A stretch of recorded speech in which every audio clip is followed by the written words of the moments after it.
Hi everybody, let's read Frozen 2. When Queen Elsa and Princess Anna were children, their parents often told them stories about the past. One night, King Agnar told them about the Northuldra people from an enchanted forest.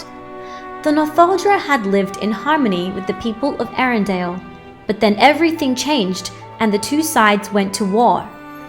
Angered spirits trapped both groups in the forest, but King Agnar managed to escape. After the story, Queen Iduna soothed the girls with a lullaby.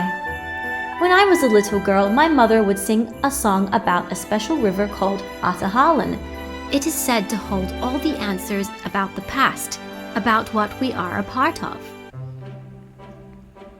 Many years had passed since those days, and though their parents were gone, the girls had found family in their best friends, Kristoff, Sven, and Olaf. They spent countless evenings together hanging out, having dinner, and playing games. One night during charades, Anna struggled to guess what Elsa was acting out. Teeth. Oh, pillow fort? She could tell something was bothering her sister. Disturbed. Oh, come on, you definitely look disturbed. Are you okay? Elsa forced a smile before going upstairs. Definitely, just tired. Moments later, Anna went to check on Elsa. You're wearing Mother's scarf. You do that when something's wrong. Though Elsa refused to admit it, something was wrong. Someone, or something, was calling to her. It seemed as though no one else could hear it, but it tugged at her, as if trying to draw her out of the kingdom. Though she tried with all her might, she couldn't silence it. Later that night, Elsa found herself answering the mysterious voice, singing along with it and trying to follow it. She couldn't help wondering, did the voice belong to someone magical like her? As she began using her powers, she could feel them changing. They grew stronger and stronger until she sent out an enormous blast that caused a shock wave across the kingdom. Fire vanished from the torches, the fountains and waterfalls dried up, the wind even died. Villagers stumbled over the rippling cobblestones and everyone headed for stable ground. Head for the cliffs! Once everybody was safe above Arendelle, Elsa told Anna about the voice she had been hearing. Just then the ground rumbled. I know that rumble. Boulders rolled in and popped open, revealing trolls. Grandpappy quickly approached the girls. He explained that Elsa had woken the spirits of the Northuldra forest. Pappy told Elsa to follow the voice north. Then he quietly told Anna that she should go along to protect her sister. I won't leave her side. Olaf, Sven, and Kristoff all agreed to join Elsa too. We'll fix it together. Together! Together! When they found the forest entrance, Olaf bounced against a wall of mist that surrounded it. I sense no way in, but this is fun nonetheless. Elsa and Anna joined hands, and the mist seemed to part before them. They led the group through, but when they pushed on the mist from inside the forest, it pushed back. Huh? It let us in, but it clearly does not want to let us out. It wasn't long before the wind spirit Gale appeared. It picked them all up and whipped them around and around. Anna closed her eyes. I think I'm going to be sick. Elsa used her powers to force everyone out of the wind vortex, but she was still stuck inside.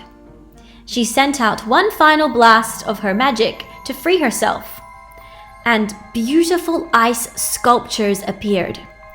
Each one captured a different moment in time. Elsa had never created anything like them before. Olaf shared his theory about how ice could reveal the past. Water has memory.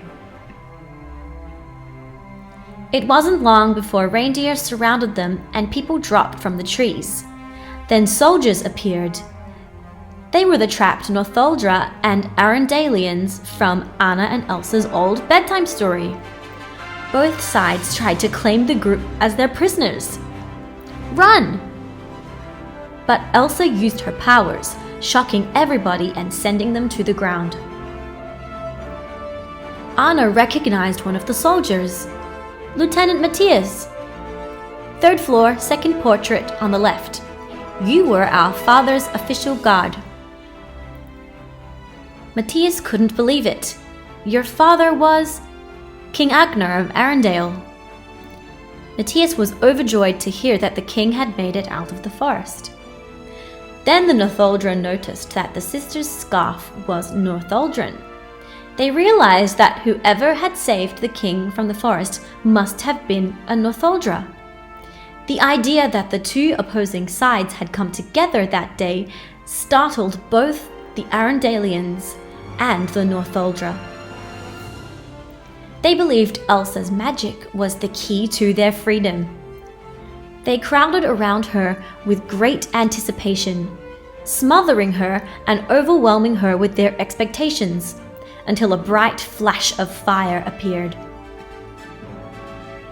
The fire spirit dashed around the trees, setting them ablaze. Elsa used her magic to chase it down, and discovered the spirit was a small salamander. It snuggled into her cold hand. Oh! Ow! Ow! The voice called, and Elsa and the salamander both turned toward it. You hear it too! The salamander looked into the distance. Elsa recalled Pabby's advice. Okay, keep going north. Anna ran to Elsa when the mayhem had calmed, and the sisters embraced. Are you okay? I'm fine, Actually, I'm starving. As everyone enjoyed stew and glog, Matthias talked with Anna. She confessed to him that she was worried about Elsa and told him of her greatest fear. If I lose her, I think I'd lose myself. Matthias told her that loss actually just helped people to understand what they are made of. Meanwhile, one of the Northuldra was explaining the symbols on the scarf to Elsa. All this time, the four spirits right there. The Northuldra woman pointed out a fifth spirit, which was called a bridge, and explained that it had disappeared when people stopped listening. You mean, like a voice? Elsa was now certain that she had to follow the call to set everyone free. Kristoff and Sven had gone with one of the Northuldra to help with their reindeer, and Elsa refused to wait. Anna was sad to leave Kristoff, but unable to let Elsa go alone. She and Olaf joined Elsa, and the three continued north. When they reached the top of the hill, they gasped at the sight below. Mother and father's ship. They realized this must mean that their parents had been in search of Atahalan when they disappeared. This is my fault. They were going there looking for answers about me. Elsa vowed to find the mysterious river, even if it meant crossing the dangerous dark sea. Despite Anna's protesting, Elsa had gone. She waved her hands, creating a boat, and sent Anna and Olaf sliding down a path of ice. Elsa, what are you doing? No! No! They couldn't stop, and soon they found themselves gliding down the river. Anna noticed earth giants sleeping on the shore. They're huge. Hang on, Olaf. Using a branch, she directed their boat away from the earth giants and over a waterfall. When Elsa reached the dark sea, she stood on the shore. Ferocious waves rose and crashed before her. She sprinted out onto the water, creating frozen snowflakes at her feet. But the strength of the waves quickly knocked her down. Then she tried freezing the water, but bigger waves knocked her back into the sea. Elsa crawled her way to the surface and climbed up on a giant rock. She took a breath and dove in. The Waternock, an enormous horse, emerged and began tossing her around.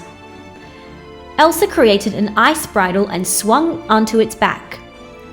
At first, it bucked and tried to throw her off, but before long the two were rhythmically riding through the mountainous waves to the far shore.